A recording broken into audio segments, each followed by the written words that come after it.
The blood-orange sunset cast long shadows across the dusty plains as Eliza Hawkins sank to her knees beside the old stone well, her tears falling like raindrops into the dry soil of Concordia, Kansas. The summer of 1878 had been unforgiving, stealing not only the moisture from the land, but also the last remnants of her hope. She didn't hear the approaching hoofbeats, didn't notice the tall figure dismounting until his shadow fell across her shaking shoulders. Isaac Anderson had ridden for 3 days straight, chasing rumors of work in this quiet corner of Kansas. What he found instead was a woman with copper hair crying beside a well that looked as empty as her eyes. Without a word, he reached for the bucket, lowered it down, and began drawing water with strength born from years on the range. "Here," he said, offering her a tin cup filled with cool water. When she looked up, her emerald eyes rimmed with red, something shifted in his chest. "What else can I do?"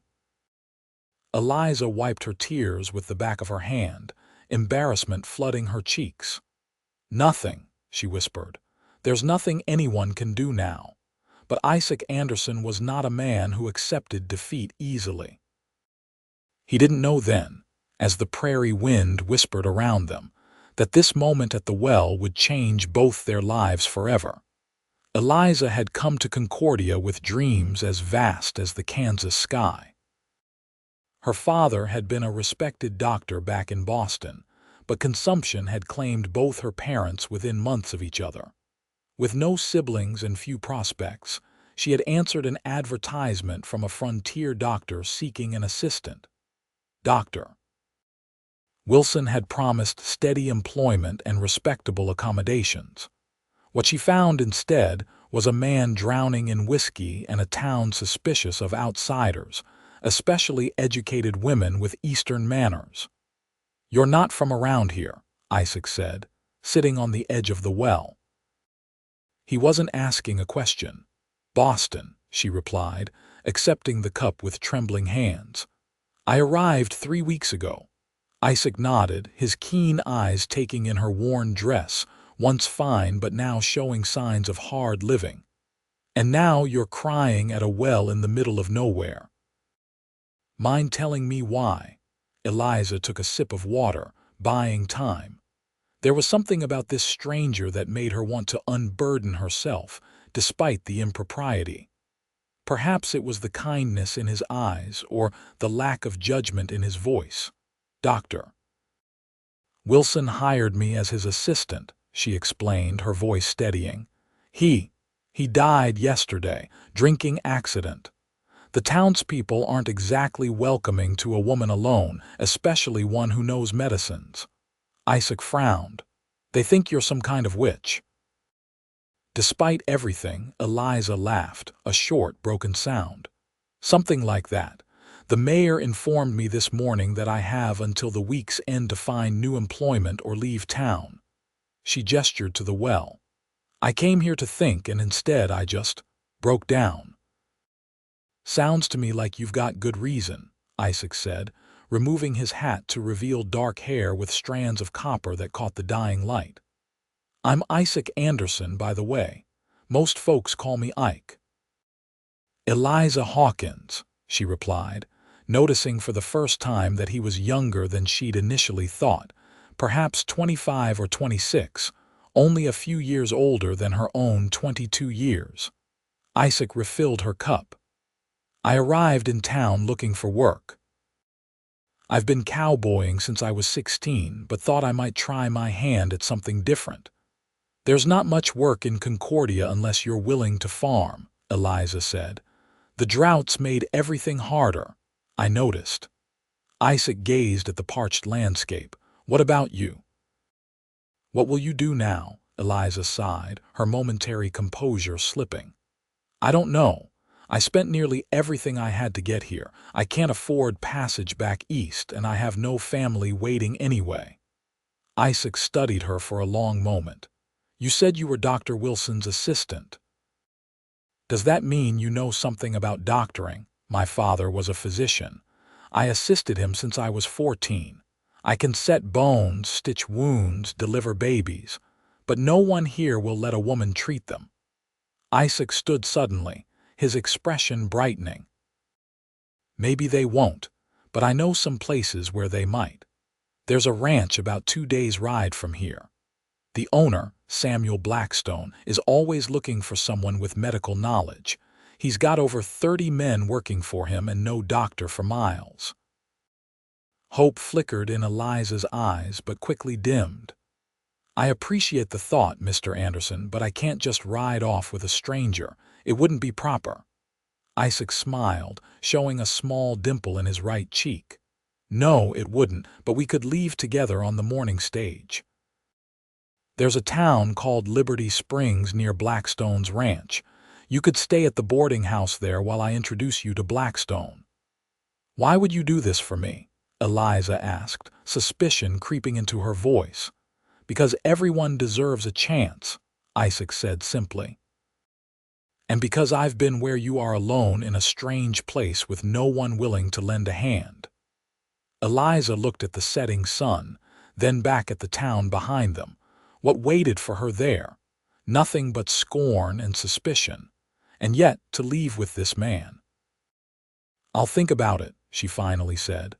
"I need to consider my options." Isaac nodded, understanding her caution. "Fair enough. I'm staying at the Concordia Hotel.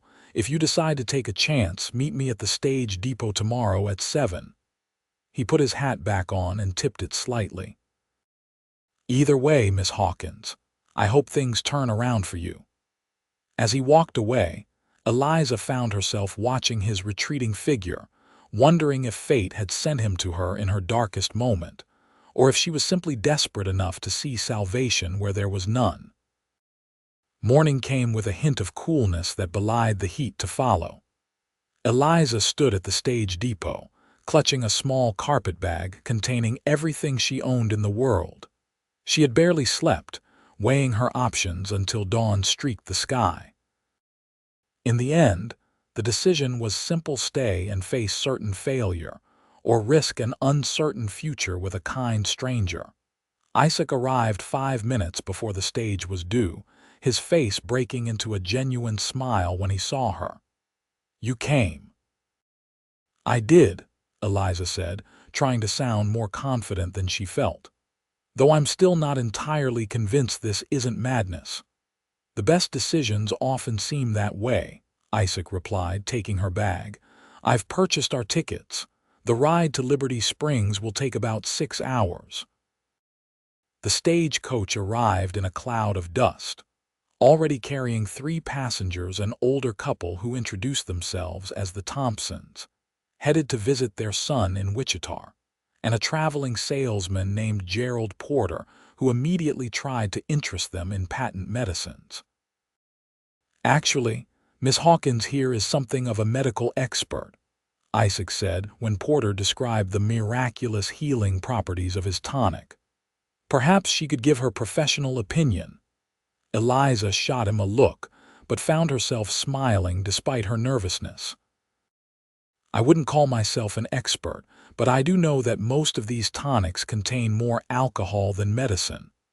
Porter huffed indignantly, but Mrs. Thompson laughed. "She's got you there, young man. My Albert tried one of those cure-alls last year and was sick as a dog for days." The conversation flowed more easily after that, with the Thompsons asking Eliza about her medical knowledge and background. Isaac mostly listened, occasionally adding a comment or question that revealed he was paying close attention to her story. "And what about you, Mr. Anderson, Mrs. Thompson eventually asked. "What takes you to Liberty Springs?" "Work, madam," Isaac replied. "I've been a cowhand since I was a boy, but I'm hoping to find something more permanent." "You two make a handsome couple," Mrs. Thompson declared, causing Eliza to blush furiously. "Oh, we're not," Eliza began. "We just met yesterday," Isaac added quickly. Mrs. Thompson smiled knowingly. "Sometimes that's all it takes." The stagecoach hit a particularly deep rut, jostling the passengers. Isaac instinctively put out his arm to steady Eliza, his hand warm against her shoulder. Their eyes met briefly, and Eliza felt a strange flutter in her stomach that had nothing to do with the bumpy road. As the day wore on and the landscape rolled by, Eliza found herself studying Isaac when he wasn't looking. There was something solid about him, a quiet confidence that didn't need to announce itself. His hands were calloused from work, but his manner was gentle. When he spoke, he chose his words carefully, and when he listened, he did so with his full attention. They stopped at a way station for lunch, a simple meal of beans, cornbread, and coffee. While the others went back to the stagecoach, Isaac lingered at the counter, speaking quietly to the station keeper. Eliza noticed him passing over a few coins and receiving a folded paper in return. "What was that about?" she asked when he rejoined her. "Just asking about work opportunities in Liberty Springs," Isaac said, tucking the paper into his vest pocket. "It never hurts to have information." Eliza sensed there was more to it but didn't press. They had known each other less than a day. She had no right to his secrets. The stagecoach rolled into Liberty Springs just as the afternoon was giving way to evening. It was larger than Concordia, with several streets branching off from the main thoroughfare. There were 2 saloons, a hotel, a general store, and various other businesses that suggested a thriving community. "First things first," Isaac said as they retrieved their belongings. "Let's get you settled at the boarding house." The Liberty Springs boarding house was run by a widow named Mrs. Florence Jenkins, a formidable woman with silver hair and sharp eyes that seemed to miss nothing. "I don't allow any funny business in my house," she informed Eliza after Isaac had explained their situation. "Men on the 2nd floor, women on the 3rd, and the door is locked at 10 o'clock sharp." "I assure you, Mrs. Jenkins, I'm a respectable woman," Eliza said, standing straight despite her fatigue. Mrs. Jenkins studied her for a moment, then nodded. "I believe you are. Rooms $1 a night includes breakfast and supper. Bathrooms at the end of the hall, hot water on Tuesdays and Saturdays." After they had settled the arrangements, Isaac walked Eliza back to the front porch. The evening air was cool and the town was quieting as businesses closed for the day. "I'll come by tomorrow morning," Isaac said.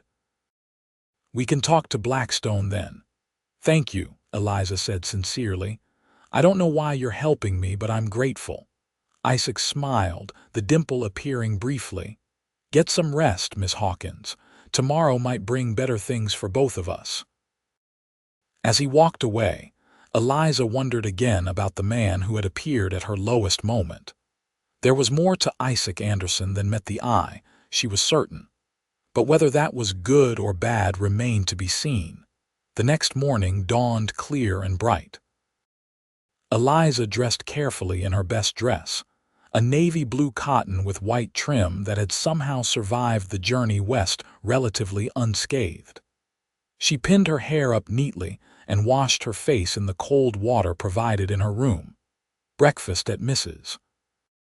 Jenkins' boarding house was a hearty affair: eggs, bacon, biscuits, and strong coffee served at a long table where all the boarders ate together. Eliza found herself seated between a schoolteacher named Miss Prentice and a young clerk who worked at the bank. "Mr. Anderson was asking about you," Miss Prentice said as she buttered a biscuit. "He was here at dawn, but Mrs. Jenkins wouldn't hear of waking you." Eliza nearly choked on her coffee.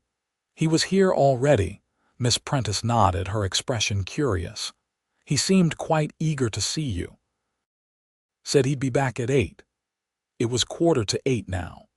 Eliza hurriedly finished her breakfast and excused herself, rushing upstairs to gather her medical bag, one of the few valuable items she had brought from Boston. When she returned downstairs, Isaac was waiting in the parlor, hat in hand. He wore a clean shirt and had trimmed his beard, making him look even younger than before. "Good morning," he said, standing when she entered. "I hope you slept well." Better than I have in weeks, Eliza admitted. Is everything arranged with Mr. Blackstone? Isaac nodded. He's expecting us. I borrowed a wagon from the livery stable. It's about an hour's ride to the ranch. The wagon was a simple farm wagon with a bench seat. Isaac helped Eliza up, his hands strong and steady on her waist. The casual contact sent an unexpected warmth through her, and she quickly adjusted her skirts to hide her confusion. As they rode out of town, the landscape opened up before them, rolling prairie dotted with wildflowers, and the occasional stand of trees. Despite the drought, the land here seemed more alive than the parched earth around Concordia. How did you know about Mr. Blackstone's need for medical help? Eliza asked after they had been traveling for a while. Isaac kept his eyes on the road. I worked for him a few years back after I first came west. He's a fair man, treats his people well. When his wife was alive, she used to tend to the ranch hands when they got hurt, but since she passed, there's been no one with real medical knowledge. I'm sorry about his wife, Eliza said softly. It was hard on him, Isaac agreed. On everyone at the ranch. She was a good woman. They fell into a comfortable silence as the wagon rolled along. Eliza found her mind drifting to her own losses, her parents, the life she had known in Boston, the future she had imagined for herself. And yet here she was, headed toward something entirely new with a man she barely knew. There it is, Isaac said eventually, interrupting her thoughts. He pointed to a cluster of buildings in the distance. Blackstone Ranch. As they drew closer, Eliza could see a large main house, a bunkhouse, stables, and various other outbuildings. Men were at work in the corrals and fields, and the whole place hummed with activity. They pulled up in front of the main house, and Isaac helped Eliza down from the wagon. Before they could reach the porch, the front door opened, and a man stepped out. Samuel Blackstone was tall and broad-shouldered, with salt and pepper hair and a weathered face that spoke of years spent outdoors. His eyes were dark and intelligent, and they narrowed slightly as he took in the sight of them. "Anderson," he said by way of greeting. "Been a few years." "Yes, sir," Isaac replied respectfully. "Thank you for seeing us." Blackstone's gaze shifted to Eliza. "And this must be the doctor's assistant you mentioned." "Eliza Hawkins," she said, stepping forward with her hand extended. "I'm grateful for your consideration, Mr. Blackstone." Blackstone looked momentarily surprised by her forwardness but shook her hand. "Let's talk inside. My housekeeper's just made a fresh pot of coffee." The interior of the house was comfortable but not ostentatious, with solid furniture and practical touches. Photographs adorned the walls, many showing a handsome woman with a kind smile who Eliza assumed was the late Mrs. Blackstone. In the study, Blackstone gestured for them to sit while he poured coffee. "Anderson tells me you've had medical training." "I assisted my father, who was a physician, for 8 years, Eliza explained. "I can treat most common ailments and injuries, deliver babies, set bones, extract teeth. I'm also knowledgeable about herbal remedies." Blackstone raised an eyebrow. "And you're willing to treat cowboys and ranch hands. It's not exactly genteel work." "Mr. Blackstone, I've held men down while my father removed bullets, amputated limbs, and lanced infected wounds," Eliza said firmly. "I'm no stranger to the realities of medicine, and I don't faint at the sight of blood." A hint of a smile crossed Blackstone's face. "Fair enough, but I should warn you, some of the men might not take kindly to being treated by a woman." "They'll come around once they see what she can do," Isaac interjected. Dr. Wilson in Concordia was hardly fit to practice toward the end. Miss Hawkins was doing most of the real work. Blackstone considered this, studying Eliza with those shrewd eyes. "I can offer you room and board, plus $20 a month. There's a small cabin near the main house that used to be the foreman's before we built a new one. It would give you privacy, but keep you close enough if there's an emergency. It was more than Eliza had dared to hope for. That would be more than satisfactory, Mr. Blackstone. Good. When can you start? Eliza glanced at Isaac, who gave her an encouraging nod. Immediately, if that suits you. It does. Blackstone stood. Anderson, show Miss Hawkins to the cabin and help her get settled. Then come see me. We might have room for another hand, at least for the season. Isaac's expression brightened. Thank you, sir. As they walked toward the cabin, Eliza found herself almost dizzy with relief. I can hardly believe it was this simple. Isaac smiled. Blackstone's not one to waste time once he's made a decision. If he says you're hired, you're hired. The cabin was small but clean, with a main room that served as both kitchen and living area, a bedroom, and a small storeroom that Eliza immediately saw could be converted into a treatment area. It's perfect, she said, setting her medical bag on the table.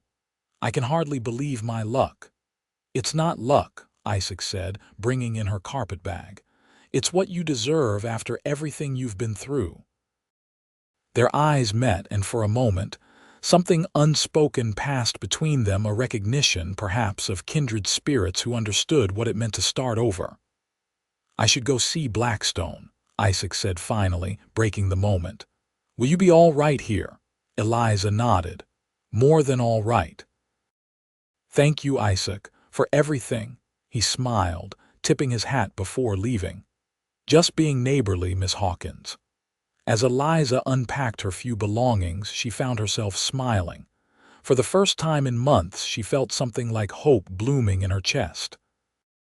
And if some of that hope was tied to the thought of seeing more of a certain cowboy with kind eyes and a dimpled smile, well, that was something to consider another day.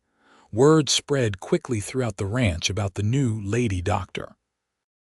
By sundown of her first day, Eliza had already treated a hand with a badly cut finger, another with a persistent cough, and a young boy from the kitchen with a burn on his arm. Each patient had entered her makeshift treatment room with skepticism and left with a newfound respect. As she was cleaning up, a knock came at her door. She opened it to find Isaac standing there, hat in hand, looking slightly uncomfortable. I hope I'm not disturbing you, he said. Not at all, Eliza replied, stepping back to let him in. I was just finishing up.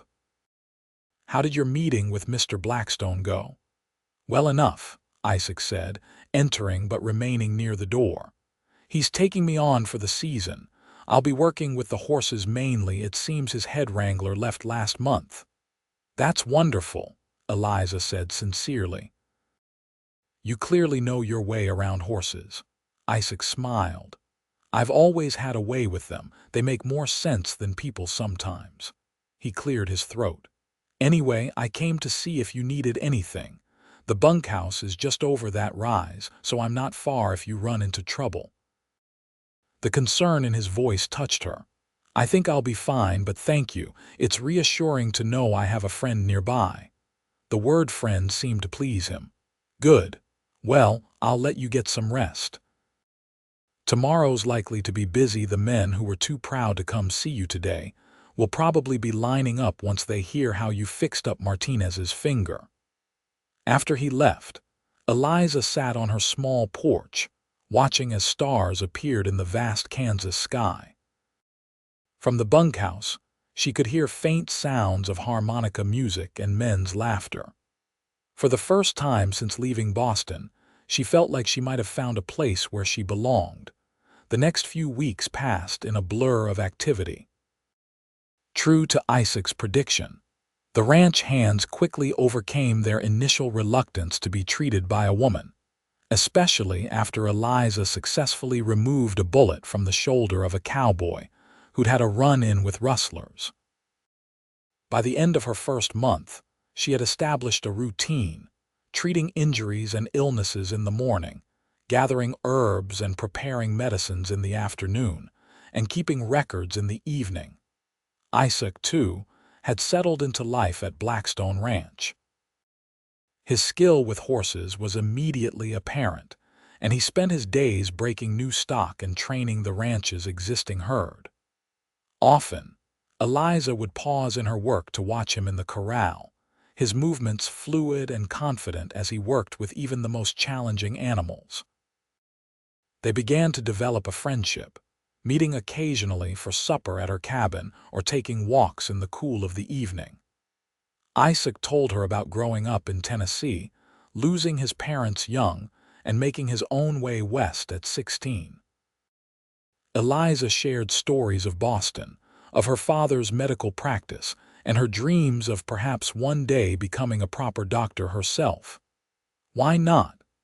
Isaac had asked when she mentioned this dream hesitantly one evening. "You're smarter than half the doctors I've met, and you care more about your patients than all of them combined."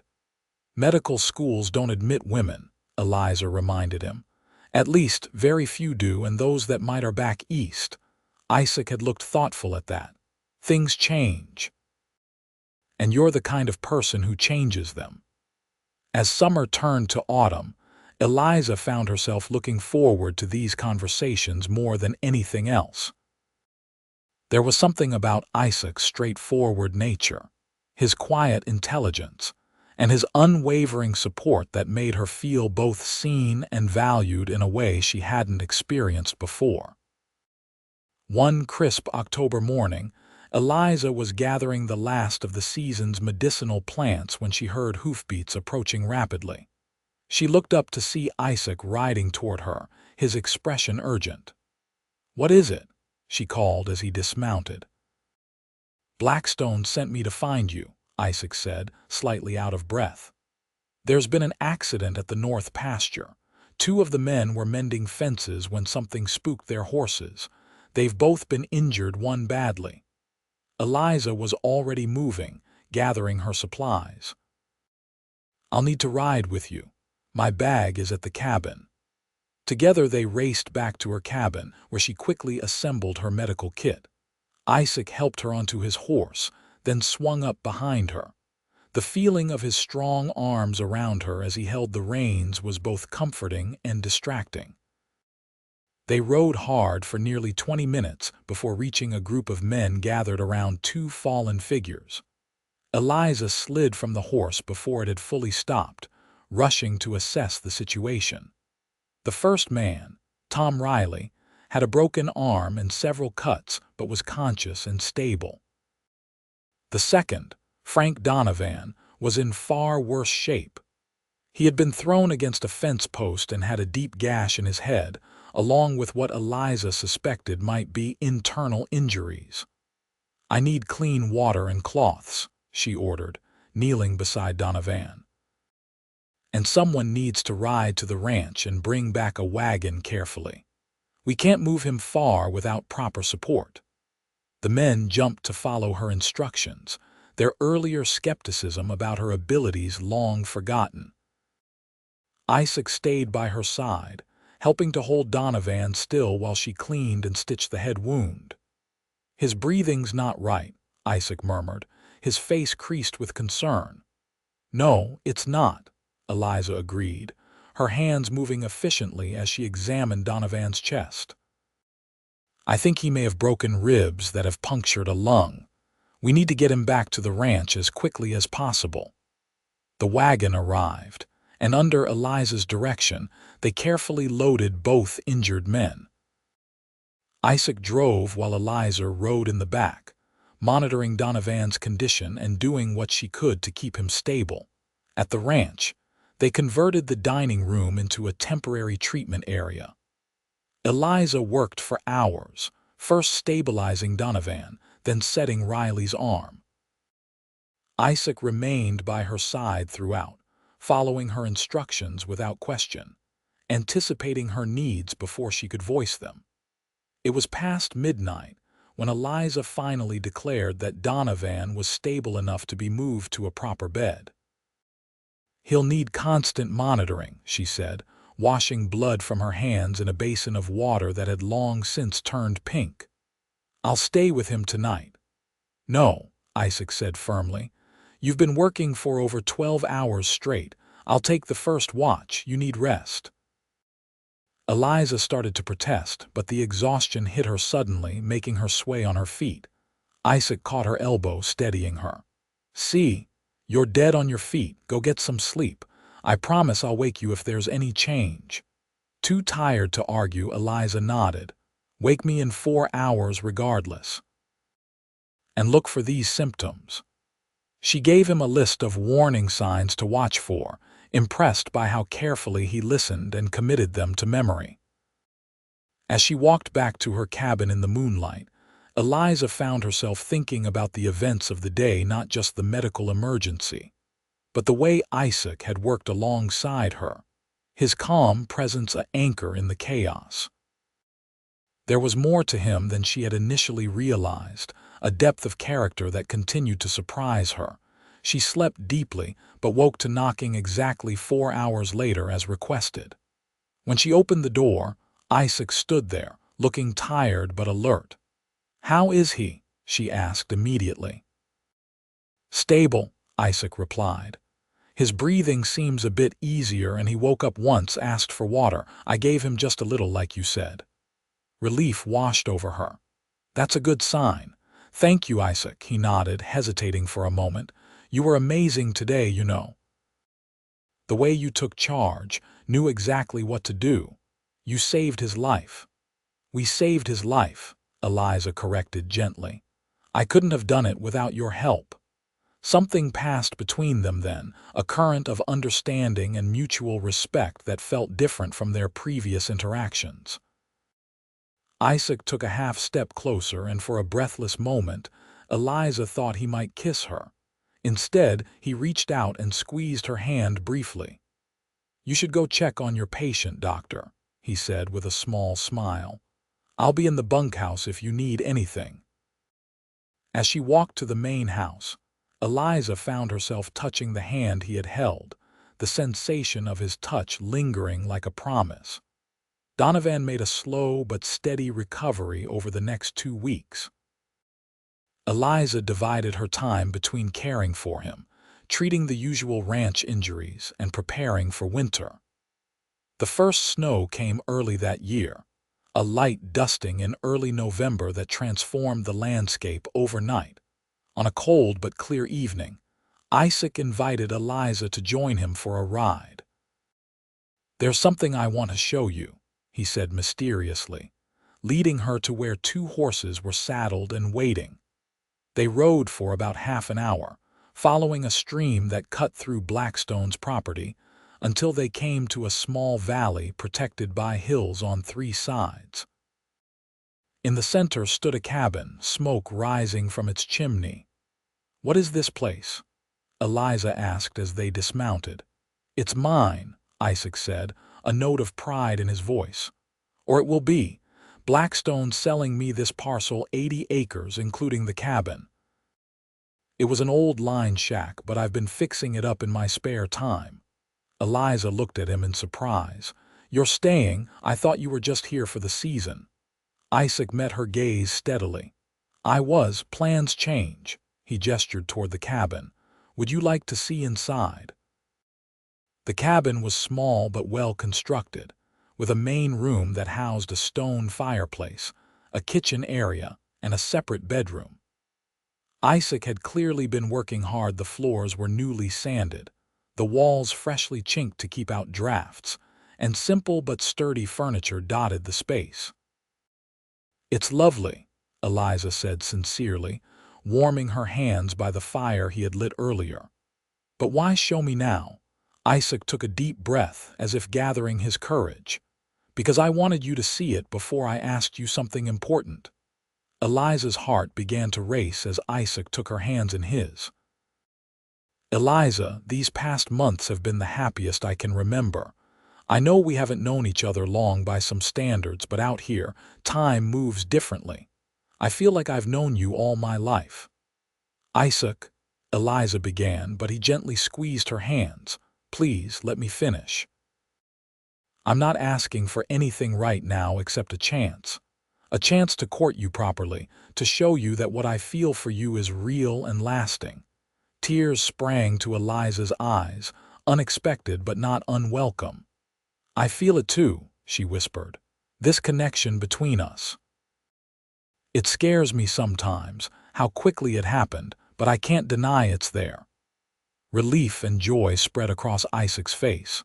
Slowly, giving her every chance to pull away, he leaned forward and kissed her. It was gentle and brief, but it sent warmth spreading through Eliza like sunshine. When they parted, Isaac rested his forehead against hers. I've been wanting to do that since the day at the well. Eliza smiled. I think I've been wanting you to. Their courtship progressed through the winter months, with Isaac calling on Eliza properly several evenings a week. They would talk for hours, play chess, she usually won, read to each other from books borrowed from Blackstone's library, or simply enjoy each other's company in comfortable silence. By Christmas, it was common knowledge around the ranch that the horse wrangler and the healer were sweet on each other. Blackstone gave his tacit approval by inviting them both to Christmas dinner, seating them side by side and raising a toast to new beginnings. As winter began to loosen its grip, and the first hints of spring appeared, Isaac worked even more diligently on his cabin. Eliza often joined him after her duties were complete, helping to plant a garden or adding feminine touches to the interior. One evening in early April, as they walked back to the ranch after a day spent at the cabin, Isaac suddenly stopped and turned to her. The setting sun painted the sky in shades of pink and gold, casting a warm glow over them both. "Eliza," he said, taking both her hands in his, "I've been trying to find the perfect moment, the perfect words. But I'm realizing now that with you, every moment feels right." He dropped to one knee, still holding her hands. "I love you. I think I've loved you since I found you crying at that well in Concordia. You're the strongest, kindest, most remarkable woman I've ever known, and I want to spend the rest of my life by your side. Will you marry me?" Tears of joy streamed down Eliza's face as she nodded, too overwhelmed to speak for a moment. "Yes," she finally managed. "Yes, I will marry you, Isaac Anderson." He stood and pulled her into his arms, kissing her with all the love and promise he felt. When they finally broke apart, both breathless and laughing, Isaac reached into his pocket and pulled out a small ring. "It was my mother's," he explained as he slipped it onto her finger. The simple gold band held a small pearl, elegant and understated. "She made me promise to give it only to the woman who captured my heart completely." "It's beautiful," Eliza whispered, admiring how it caught the fading light. "I'll treasure it always." They decided on a June wedding when the prairie would be in full bloom. Mrs. Jenkins from the boarding house agreed to help with the arrangements, and Blackstone offered to host the celebration at the ranch. As the day approached, Eliza found herself thinking often of her parents, wishing they could have known Isaac, could have seen her happiness. She mentioned this to Isaac one evening as they sat on the porch of her cabin. "I believe they know," he said, his arm around her shoulders. "And I believe they would approve. Your father especially would appreciate a son-in-law who recognizes just how extraordinary his daughter is." The wedding day dawned clear and warm, with a gentle breeze carrying the scent of wildflowers. Eliza wore a dress of ivory silk that Mrs. Jenkins had helped her make, with lace trim salvaged from her mother's wedding gown that she had carried all the way from Boston.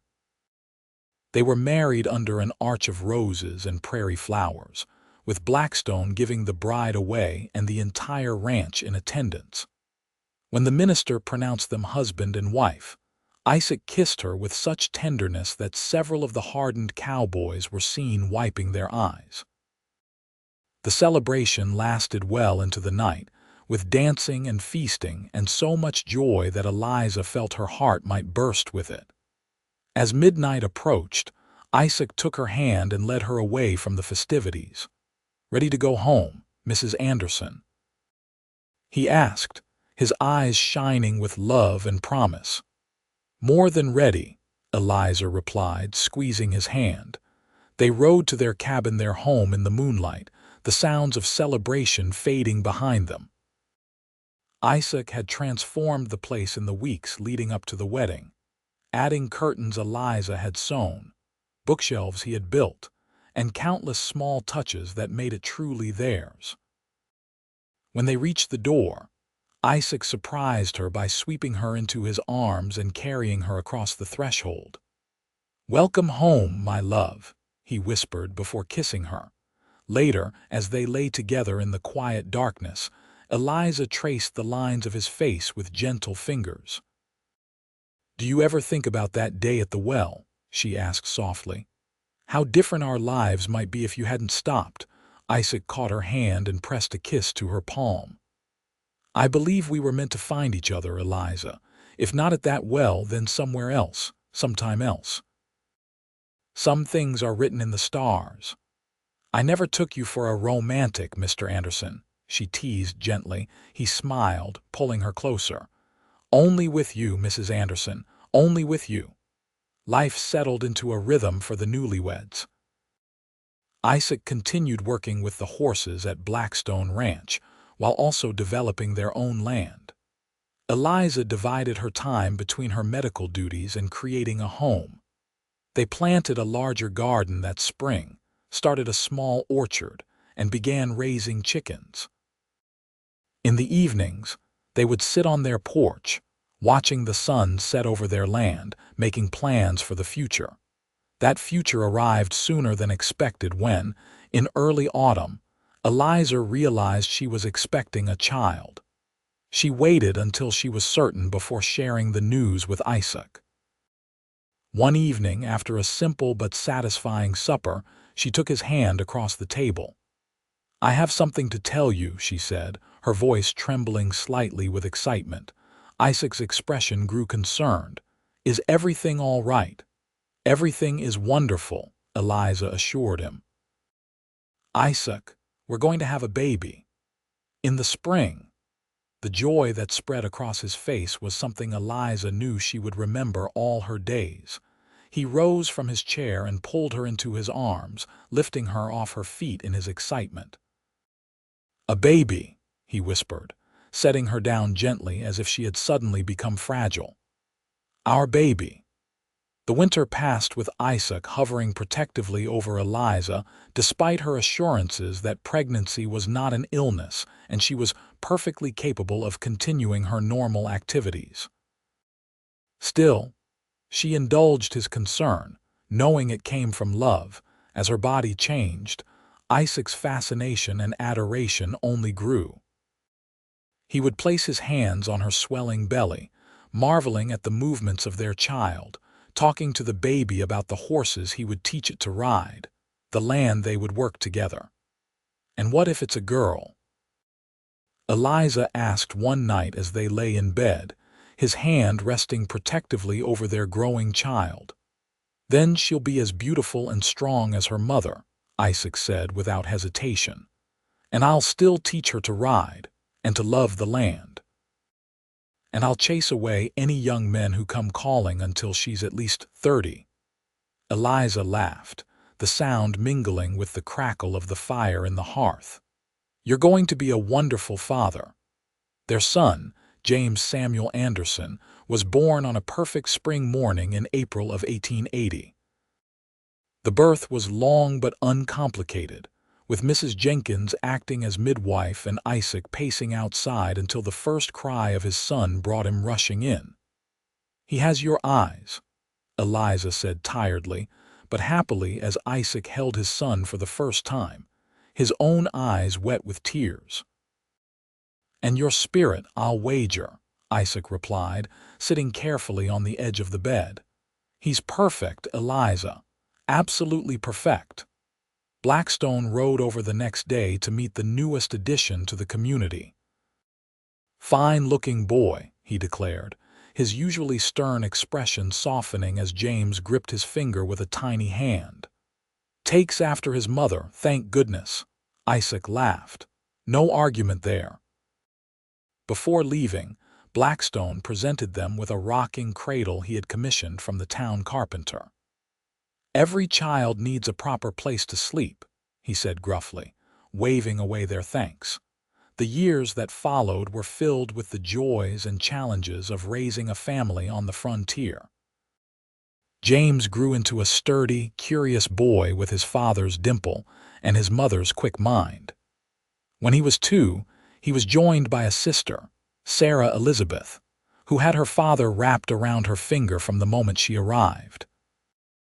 Eliza continued to provide medical care to the ranch and surrounding community, her reputation spreading to neighboring towns. Often, people would travel considerable distances to consult Doc Eliza, as she came to be known. Isaac supported her work completely, even building her a proper surgery adjacent to their cabin as their family and her practice grew. One summer evening, as they sat on their porch watching 6-year-old James and 4-year-old Sarah playing in the yard, Isaac turned to Eliza with a thoughtful expression. "I got a letter from Blackstone today," he said. "He's thinking of retiring.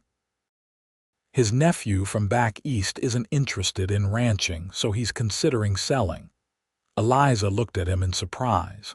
"The whole ranch? It would fetch a considerable sum." Isaac nodded. "He's offering us first chance at the horse operation. Says he knows it would be in good hands." "Can we afford it?" Eliza asked, her mind already calculating. "With a bank loan, yes. The horse breeding business has been profitable, and your medical practice brings in steady income." Isaac took her hand. "It would be a risk, but I think it's one worth taking." They discussed it for several days, weighing the opportunities against the challenges. In the end, they decided to accept Blackstone's offer. By the following spring, Isaac was the proud owner of Anderson Horse Farm, with 20 acres of prime grazing land and a reputation for producing some of the finest horses in Kansas. As their business grew, so did their family. In 1888, Eliza gave birth to twins, Michael Robert and Thomas William, completing their family of 6. The cabin that had once seemed so spacious had been expanded several times to accommodate their growing household. Through it all, Eliza and Isaac's love remained the foundation upon which everything else was built. They worked side by side, raising their children, building their businesses, contributing to their community. They had their disagreements. Of course, Eliza's dedication to her patients sometimes meant long hours away from home, and Isaac's determination to make their horse farm successful occasionally led to financial stress. But they always found their way back to each other, to the love that had begun with a chance encounter at a well in Concordia. One summer evening in 1898, 20 years after their first meeting, Isaac and Eliza stood together on their porch, watching their children in the yard below. James, now 20, was home from his first year of medical school in Chicago, following in his mother's footsteps with her full blessing and support. Sarah, 18, was showing her younger brothers how to properly groom one of the new colts, her expertise with horses rivaling even her father's. "Did you ever imagine this?" Eliza asked, leaning against Isaac's shoulder as the setting sun bathed their land in golden light. "That day at the well when you found me crying, did you ever imagine we would have all this?" Isaac wrapped his arm around her, pulling her close. At 46, there was silver in his dark hair now and lines around his eyes that deepened when he smiled. But his eyes still held the same warmth, the same kindness that had first drawn her to him. "I knew you were special from the moment I saw you," he said. "I didn't dare hope for all this, but I knew I wanted to be part of your life, whatever that might mean." Eliza smiled, thinking of the journey that had brought them here, the joys and sorrows, the triumphs and challenges that had shaped their lives together. You asked me once, what else can I do? Do you remember? I remember everything about that day, Isaac said softly.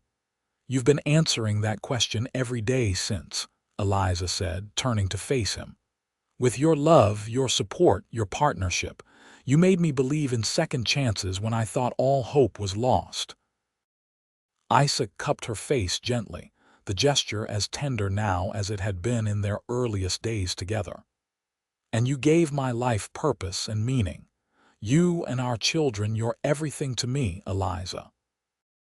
As the sun disappeared below the horizon, painting the Kansas sky in brilliant hues of orange and purple, Isaac Anderson kissed his wife with the same devotion he had shown for 20 years.